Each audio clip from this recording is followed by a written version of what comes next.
Hello students, O2S academy की D raw series में आपका बहुत बहुत स्वागत है। तो हमने पिछले एक साल के करंट अफेयर्स को कवर करना शुरू किया था HAS एग्ज़ाम के लिए। इस सीरीज़ के अंदर हमने आर्ट एंड कल्चर को ऑलरेडी कवर कर लिया है। इसके 4 लेक्चर्स हो चुके हैं। जिसने नहीं देखे हैं वो जाकर देख सकते हैं। तो आज से जो हम शुरू करने वाले हैं that is a next subject जो आपका इन्वायरमेंट है। इन्वायरमेंट का आज लेक्चर नंबर 1 है। अगर आपको इस वीडियो की PDF चाहिए तो आप हमारी O2S एकेडमी की जो ऐप है उसको डाउनलोड कर सकते हैं। वहाँ पे आपको HPAS प्रीलिम्स टेस्ट सीरीज 2022 के नाम से एक कोर्स मिल जाएगा, जिसके कंटेंट सेक्शन में जाके फ्री रिसोर्सेज के अंदर आपको करंट अफेयर्स की PDF मिल जाएगी। जो भी बच्चे आने वाले HAS एग्जाम की प्रिपरेशन करना चाहते हैं तो उनके लिए हमने फाउंडेशन बैच को भी लॉन्च किया है, जिसके अंदर हम अलग अलग सब्जेक्ट्स को कवर करवाते हैं। इवन जो स्टेट स्पेसिफिक GK है उसको भी कवर करवाते हैं। तो आप जाकर एक बार उसको एक्सप्लोर कर सकते हैं। तो शुरू करते हैं अपनी आज की सबसे पहली न्यूज़ से। तो रिसेंटली एक सियोल डिक्लेरेशन हुआ था। तो सबसे पहली बात तो जो सियोल डिक्लेरेशन है वो किस चीज़ से रिलेटेड है, कहाँ पे इसको साइन किया गया, तो साउथ कोरिया के अंदर सियोल वाले रीजन में इसको साइन किया गया। वहाँ पे एक कॉन्फ्रेंस हो रही थी that is 15th world forestry Congress. ठीक है, तो वर्ल्ड फॉरेस्ट्री के ऊपर ऐसे ही कॉन्फ्रेंसेस वगैरह होती रहती हैं। रिसेंटली ये सियोल में हुई थी, तो वहाँ पे एक डिक्लेरेशन साइन होगी जिसको उन्होंने बोल दिया सियोल डिक्लेरेशन। इस डिक्लेरेशन के अंदर उन्होंने ये बोला कि हम 2030 तक जितने भी फॉरेस्ट डिग्रेडेशन हुई है, डिफॉरेस्टेशन हुई है, उसको हम ट्रिपल करेंगे 2030 तक। दैट मीन्स यहाँ पे ज़्यादातर जितने भी स्टेक होल्डर्स हैं उनको इंक्लूड करने की बात करी गई है, चाहे पब्लिक हो, चाहे प्राइवेट हो, चाहे अलग अलग NGOs हो, उन सबको इंक्लूड करके यहाँ पे ज़्यादा से ज़्यादा एफॉरेस्टेशन करेंगे। और 2030 तक जो फॉरेस्ट एफॉरेस्टेशन के अंदर जितनी भी इन्वेस्टमेंट है उसको ट्रिपल करने की बात हुई है। तो आपने इस चीज़ के बारे में याद रखना है। तो यहाँ पे अगर मैं बात करूँ वर्ल्ड फॉरेस्ट्री कांग्रेस की, तो हर 6 सालों बाद इस कांग्रेस को कंडक्ट करवाया जाता है। तो रिसेंटली ये साउथ कोरिया वाले रीजन में हो रही है। इससे पहले एशिया वाले रीजन में फर्स्ट कांग्रेस को कंडक्ट करवाया गया था, जो कि 1978 के अंदर हुई थी। नेक्स्ट हम बात करते हैं नेशनल पॉलिसी ऑन बायोफ्यूल, जो कि 2018 के अंदर आई थी। रिसेंटली ये न्यूज़ में इसीलिए थी क्योंकि इसकी जो डेट है उसको अमेंड कर दिया गया है। तो अगर मैं बात करूँ नेशनल बायोफ्यूल पॉलिसी के बारे में, तो ये बोला गया था कि हम इथेनॉल की ब्लेंडिंग जो है वो 20% करेंगे पेट्रोल के अंदर। इन द सेम वे डीजल के अंदर हम बायोडीजल 5% ब्लेंड करेंगे। अब इसका मतलब क्या होता है, देखो जो पेट्रोल होता है अगर उसके अंदर 20% इथेनॉल डाल दिया जाए तो उसमें जो पेट्रोल की क्वांटिटी होती है वो कम हो जाती है, और जो इथेनॉल है वो इतनी ज़्यादा पोल्यूशन नहीं करता है। ठीक है, तो इस चीज़ के रिगार्डिंग यहाँ पे एक बायोफ्यूल की पॉलिसी आई थी। अभी रिसेंटली इसमें अमेंडमेंट्स ये हुई हैं कि हमने पहले ये बोला था कि हम 2030 तक 20% इथेनॉल की ब्लेंडिंग करेंगे, लेकिन अब इस डेट को इन्होंने एडवांस कर दिया है और ये बोला है कि हम 2025-26 तक ही पेट्रोल के अंदर 20% इथेनॉल की ब्लेंडिंग करेंगे। ठीक है, क्योंकि वो इसीलिए बढ़ाया क्योंकि 10% जो ब्लेंडिंग है वो अचीव हो चुकी है और 20% ब्लेंडिंग जो है वो 2030 तक की लिमिट थी, लेकिन अब इन्होंने एडवांस करके 2025-26 तक कर दिया है। तो ये कुछ चीज़ें आपने याद रखनी है। इवन इस अमेंडमेंट के अंदर ये भी बोला गया है कि ज़्यादा से ज़्यादा जो स्टॉक्स हैं, फीड स्टॉक्स हैं, वो इंक्रीज़ किए जाएंगे। जैसे आपको पता है कि इथेनॉल बनाने के लिए यहाँ पे एक सबस्ट्रेट का यूज़ किया जाता है, जैसे कि शुगर केन का यूज़ किया जाता है। शुगर केन से फिर फर्मेंटेशन होती है, फिर इथेनॉल बनता है। तो इन द सेम वे यहाँ पे फार्मर्स इनकम को इंक्रीज़ करने के लिए भी इस पॉलिसी के अंदर कुछ अमेंडमेंट्स किए गए हैं। तो ये कुछ चीज़ें आपने बायोफ्यूल पॉलिसी से याद रखनी है। नेक्स्ट हम बात करते हैं United nation Convention to Combat Desertification के बारे में। जैसा कि आपको पता है कि जो अर्थ समिट है 1992 के अंदर हुई थी, इस टाइम पे क्लाइमेट्स के रिगार्डिंग बहुत ज़्यादा चीज़ें एक तरह से ध्यान दे रहे थे कि क्लाइमेट चेंज को रोकने के लिए क्या क्या चीज़ें करी जानी चाहिए। तो यहाँ पे अलग अलग जो ऑर्गेनाइजेशंस हैं वो बनकर आई थी, जैसे कि United nation convention on climate change, जिसको हम UNFCCC भी कहते हैं। इन the same way convention on biodiversity CBD भी आया था, that means United nation convention on biodiversity. तो ये भी बन के आया था 1992 में। इन द सेम वे एक और ऑर्गेनाइजेशन बनी थी जो कि डेजर्टिफिकेशन को कॉम्बैट करने के लिए बनी थी। तो अब इन कन्वेंशंस के लिए अलग अलग कॉन्फ्रेंसेस को कंडक्ट करवाया जाता है। तो UNCCD that means United nation Convention to Combat Desertification की जो कॉन्फ्रेंस नंबर 15 है, कॉन्फ्रेंस ऑफ पार्टीज जो 15 है, अभी रिसेंटली कंडक्ट करवाई गई। कहाँ पे कंडक्ट करवाई गई, तो अफ्रीका का जो वेस्टर्न अफ्रीका वाला रीजन है वहाँ पर एक आइवरी कोस्ट करके कंट्री है, उसकी अबिदजान करके एक सिटी है, यहाँ पर ये जो कॉन्फ्रेंस ऑफ पार्टीज COP15 जिसको हम बोल रहे हैं यहाँ पर कंडक्ट करवाया गया है। आपने इसकी थीम याद रखनी है कि land life legacy from scarcity to prosperity. That means यहाँ पे इस कॉन्फ्रेंस के अंदर वो बात करेंगे कि कैसे डेजर्टिफिकेशन को रोका जाना चाहिए, ज़्यादा से ज़्यादा जो फॉरेस्ट का लैंड है उसको इंक्रीज़ किया जाना चाहिए, एफॉरेस्टेशन किया जाना चाहिए, ड्रॉट्स वगैरह को प्रोहिबिट किया जाना चाहिए। तो इन सब चीज़ों के ऊपर ही ये जो कॉन्फ्रेंसेस हैं वो ध्यान देते हैं। नेक्स्ट हम बात करते हैं स्टेट ऑफ वर्ल्ड्स बर्ड। अब यहाँ पर एक रिपोर्ट निकाली गई है जो कि बर्ड्स इंटरनेशनल ने निकाली है। इस रिपोर्ट के अंदर बर्ड के बारे में बहुत ज़्यादा इन्फॉर्मेशन दी गई है, जैसे कि कितनी ऐसी बर्ड की पॉपुलेशन है जो कि थ्रेटेंड की कैटेगरी में है, उसमें से कितनी ऐसी पॉपुलेशन है जो कि इन्वेजिव स्पीशीज़ होने की वजह से बर्ड्स की पॉपुलेशन कम हो रही है। इन द सेम वे पोल्यूशन होने की वजह से कितने बर्ड्स की पॉपुलेशन कम हो रही है। तो इस रिपोर्ट के अंदर ये सब चीज़ें बताई गई हैं। इस रिपोर्ट में ये बताया है कि जितनी भी स्पीशीज़ हैं उसमें से जो 48% स्पीशीज़ हैं उनकी जो पॉपुलेशन है वो रिड्यूस हो रही है। तो आपने याद रखना है कि state of world bird report जो है वो बर्ड इंटरनेशनल निकालता है, इसके अंदर जो पॉपुलेशन है वो डिक्रीज हो रही है। और यहाँ पे मैंने आपको कुछ डाटा भी दिखाया हुआ है जिसके अंदर बताया है कि बर्ड्स की पॉपुलेशन किन किन रीजन्स की वजह से डिक्लाइन हो रही है, जैसे हैबिटेट लॉस हो गया, देन इज पोल्यूशन हो गया, है ना, इन सब चीज़ों से डिक्रीज हो सकती है। नेक्स्ट हम बात करते हैं एक इनिशिएटिव के बारे में जिसका नाम है Prakriti and green initiative for effective plastic waste management. तो रिसेंटली हमारे जो इन्वायरमेंट मिनिस्टर हैं उन्होंने इस इनिशिएटिव को लॉन्च किया है। सबसे पहली बात तो ये इनिशिएटिव इस चीज़ के लिए है ताकि हमारी कंट्री के अंदर जितना भी प्लास्टिक है, जैसे सिंगल यूज़ प्लास्टिक हो गया, उनको कैसे मैनेज किया जाना चाहिए। एक तरह से यहाँ पे लोगों को अवेयरनेस क्रिएट करवाने के लिए भी इस इनिशिएटिव को लिया गया है ताकि लोगों को बताया जा सके कि जो आप सिंगल यूज़ प्लास्टिक करते हो, ठीक है, वो कितनी ज़्यादा हैजार्डस होती है हमारे इन्वायरमेंट के लिए। In the same way recently फरवरी वाले मंथ में यहाँ पे कुछ रूल्स जो हैं वो निकाले गए थे प्लास्टिक वेस्ट को मैनेज करने के लिए, जिसके अंदर उन्होंने बोला कि जुलाई 1 से यहाँ पे कुछ जो प्लास्टिक की चीज़ें हैं उसको बैन कर दिया जाएगा। जैसे कि ईयरबड्स के अंदर जो प्लास्टिक की स्टिक यूज़ होती थी, इन द सेम वे जो बलून्स के अंदर प्लास्टिक की स्टिक्स यूज़ होती हैं, और भी बहुत सारी चीज़ें हैं जिनको यहाँ पर बैन कर दिया गया है। इवन ये जो प्लास्टिक वेस्ट मैनेजमेंट के रूल्स हैं इसमें ये भी बोला गया कि जो प्लास्टिक के जो कैरी बैग्स हैं उसकी जो थिकनेस है उसको इंक्रीज़ करा जाना चाहिए।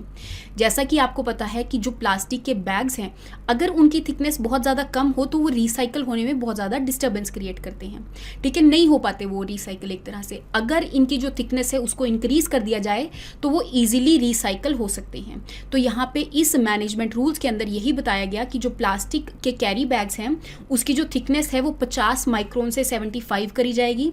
इन द सेम वे दिसंबर तक फिर इसको 100 माइक्रोन्स तक लाया जाएगा। तो ये कुछ चीज़ें आपने प्लास्टिक वेस्ट मैनेजमेंट के बारे में याद रखनी है। इवन यहाँ पे एक और चीज़ बताई गई that is extended producer responsibility. तो इसका मतलब ये है कि जिस भी कंपनी ने कोई भी प्लास्टिक की चीज़ बनाई है तो रिस्पॉन्सिबिलिटी उसी की है उसको रिसाइकल करने के लिए। फॉर एग्जाम्पल एक कंपनी ने किसी कस्टमर को अपनी जो सर्विसेज वगैरह है, प्लास्टिक बैग्स वगैरह है वो दिए। अब वो जो कस्टमर है वो जो प्लास्टिक बैग्स यूज़ करने के बाद दोबारा से उसी को आकर वापस करेंगे और इस कंपनी की रिस्पॉन्सिबिलिटी होगी कि आप उन प्लास्टिक कैरी बैग्स को दोबारा से रिसाइकल करवाएं, ठीक है। ये चीज़ें आपने एक्सटेंडेड प्रोड्यूसर रिस्पॉन्सिबिलिटी के बारे में याद रखनी है। नेक्स्ट हम बात करते हैं Sujalam 2.0 grey water recycling project के बारे में। तो आपको बता दूं जो ग्रे वाटर है उसको रिसाइकल करने के लिए यहाँ पर अलग अलग इनिशिएटिव्स लिए गए। सबसे पहली बात तो ग्रे वाटर होता क्या है, देखो हमारे जो हाउस है उसके अंदर जितना भी कपड़े धोने के अंदर, बाथिंग के अंदर अलग अलग पर्पसेस के लिए जो वाटर यूज़ किया जाता है उसको हम ग्रे वाटर कहते हैं। दैट मीन्स ये जो वाटर है इसके अंदर कुछ ना कुछ जो केमिकल्स हैं जैसे डिटर्जेंट्स वगैरह हो गए हैं ना, वो डिशेज वॉश करने के टाइम पे जो केमिकल्स वगैरह हैं वो सारे इसके अंदर होते हैं। अब इन ग्रे वाटर को एक तरह से स्टोर करने के लिए या फिर रिसाइकल करने के लिए यहाँ पे अलग अलग इनिशिएटिव्स लिए गए, अलग अलग स्टेजेस पे लिए गए, जैसे कि हाउस होल्ड लेवल पे, कम्युनिटी लेवल पे और विलेज लेवल पे। तो इस रिसाइकलिंग प्रोसेस के अंदर अलग अलग जो पिट्स हैं उनको बनाया जाएगा ताकि जो पानी है हाउस होल्ड का जो यूज्ड वाटर है इन पिट्स के अंदर जाकर ये क्या हो जाए, एक तरह से स्टोर हो जाए, ठीक है। तो इसके लिए इस सुजलम कैंपेन को लॉन्च किया गया था। 2021 के अंदर सुजलम 1 को लॉन्च किया गया था, लेकिन अभी क्योंकि ये बहुत ज़्यादा सक्सेसफुल हो चुकी है तो इसीलिए सुजलम 2 2 को भी यहाँ पर लॉन्च कर दिया गया है। आपने याद रखना है कि ये ग्रे वाटर को रिसाइकल करने के लिए किया गया है। नेक्स्ट हम बात करते हैं BBNJ ट्रीटी के बारे में। सबसे पहली बात तो BBNJ की यहाँ पर फुल फॉर्म क्या है, that is biological diversity of areas beyond national jurisdiction. तो ये जो ट्रीटी है अभी बनी नहीं है ये ट्रीटी, इसके लिए जो कॉन्फ्रेंसेस वगैरह हैं वो कंडक्ट करवाई जा रही हैं और यहाँ पे नेगोशिएशंस वगैरह हो रही हैं कि इस ट्रीटी के अंदर अलग अलग स्टेक होल्डर्स को इंक्लूड किया जाए। अब बता देती हूँ कि ये ट्रीटी किस चीज़ से रिलेटेड है। जैसा कि आपको पता है कि जो UN क्लॉज है, that is united nation convention on the laws of sea, कि सी के अंदर कितना हमारा एक्सक्लूसिव इकोनॉमिक जोन होगा, दैट मीन्स यहाँ पे जितने भी मेरीन रिसोर्सेज हैं उनको कैसे यूज़ किया जाना चाहिए, उसके लिए ये लॉ था। अब यहाँ पे इन्होंने BBNJ ट्रीटी को भी लॉन्च करने की बात करी है। तो इन्होंने यहाँ पर ये बोला कि जो हमारे एक्सक्लूसिव इकोनॉमिक जोन में जो रिसोर्सेज लाई करते हैं उसको तो चलो नेशनल ज्यूरिसडिक्शन के अंदर उसको रेगुलेट किया जा सकता है, लेकिन उसके बियॉन्ड क्या, उसके बियॉन्ड जो रिसोर्सेज है उसको कैसे मैनेज किया जाना चाहिए। तो इसके रिगार्डिंग ही BBNJ जो ट्रीटी है इसको एक तरह से नेगोशिएट किया जा रहा है। तभी यहाँ पे इसको बोल दिया है कि बायोलॉजिकल डाइवर्सिटी को कैसे मेंटेन करना है beyond national jurisdiction. That means जो कंट्रीज की ज्यूरिसडिक्शन होती है वो टेरिटोरियल सी में होती है, एक्सक्लूसिव इकोनॉमिक जोन में होती है। इसके बियॉन्ड वाली जो बायोलॉजिकल डाइवर्सिटी है उसको कैसे मैनेज किया जाना चाहिए, इसी के रिगार्डिंग इस ट्रीटी को लाया जा रहा है। तो अभी ये नेगोशिएशंस वाले उसमें ही है, मोड में ही है, अभी तक नहीं साइन हुई है।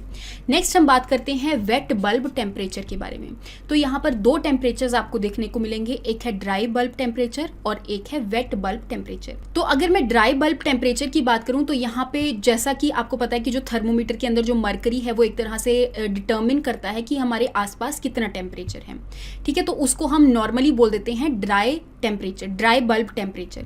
लेकिन अगर मैं वेट बल्ब टेम्परेचर की बात करूं तो यहाँ पे टेम्परेचर के साथ साथ ये जो ह्यूमिडिटी है उसको भी मेजर करते हैं कि इन्वायरमेंट के अंदर चलो टेम्परेचर तो 35 डिग्रीज है लेकिन वहाँ पे कितनी ह्यूमिडिटी है।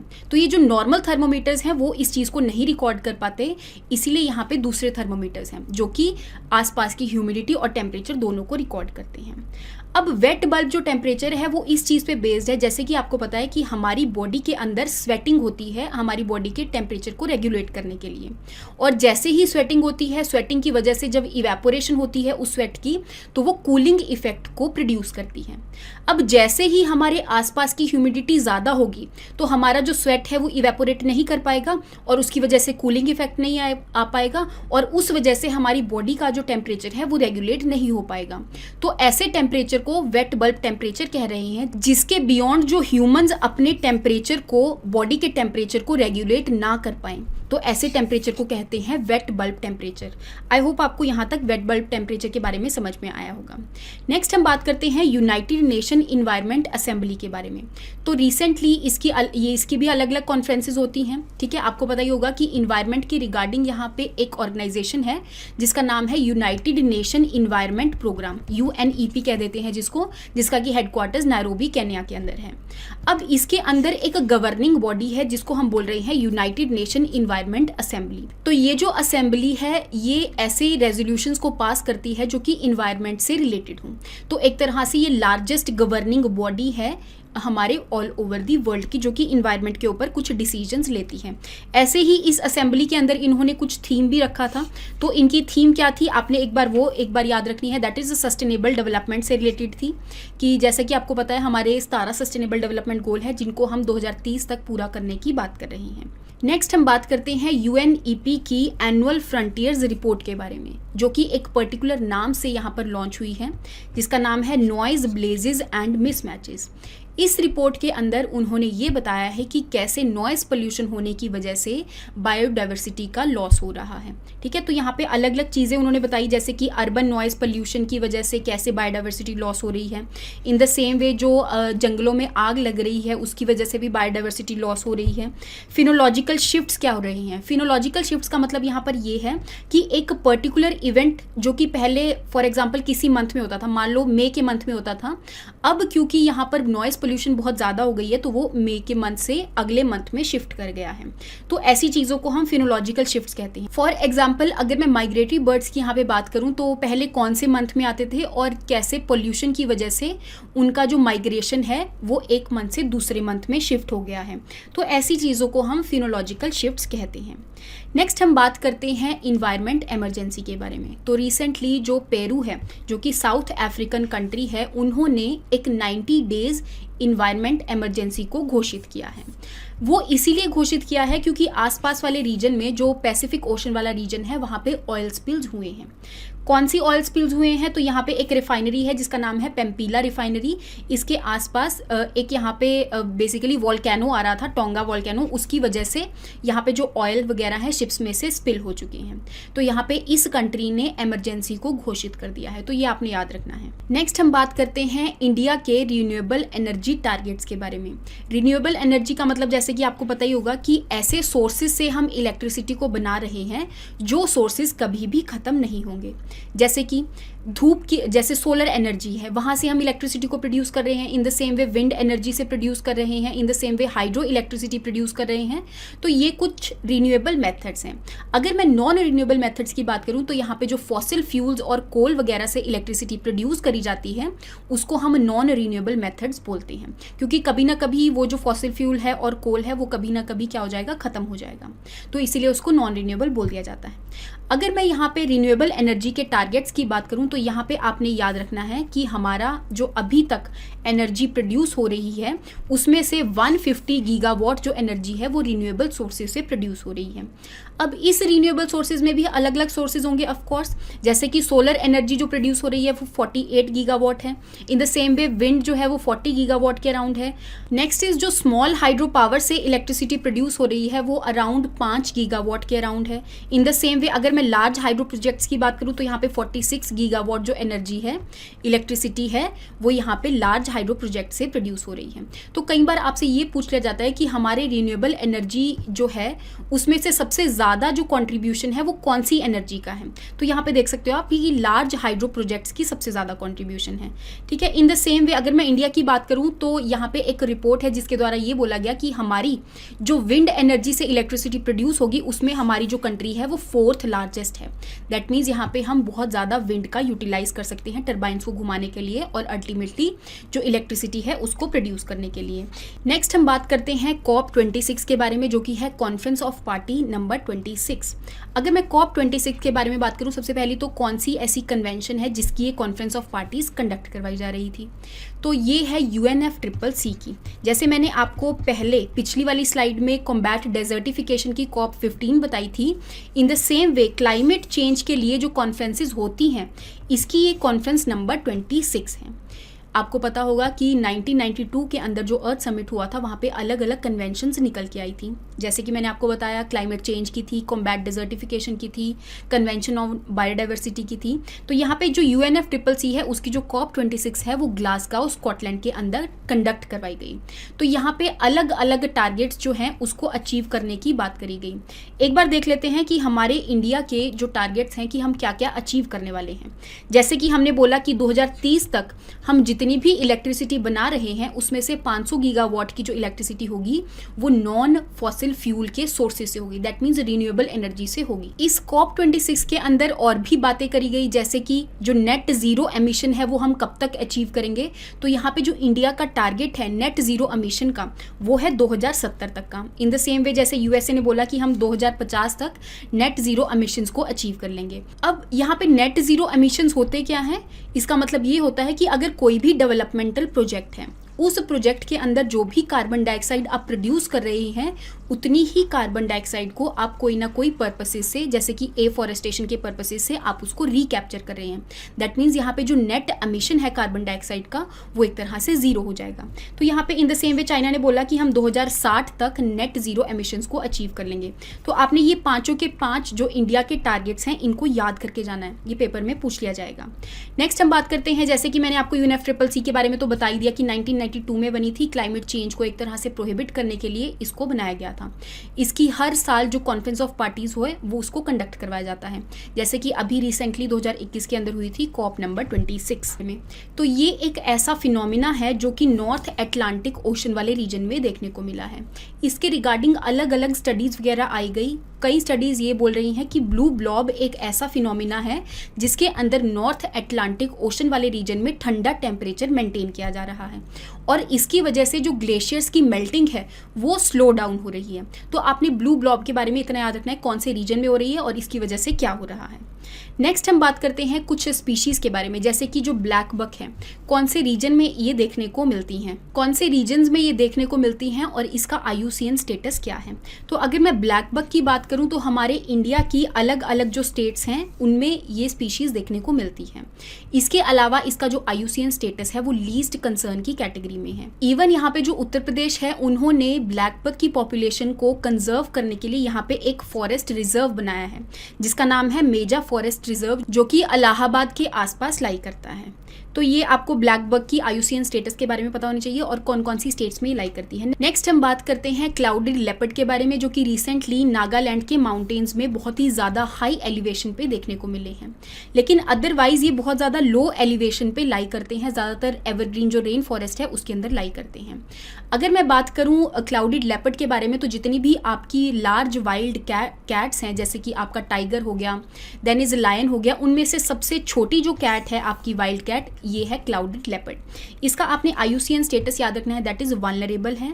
इन द सेम वे आपने याद रखना है कि कौन कौन से रीजन्स में ये देखने को मिलती है। इवन ये मेघालय का स्टेट एनिमल भी है। नेक्स्ट हम बात करते हैं फिशिंग कैट के बारे में। तो ये एक कैट की स्पीशीज है जो कि ज़्यादातर रात को ही बाहर निकलते हैं, तो ये एक तरह से नॉक्टर्नल एनिमल्स हैं।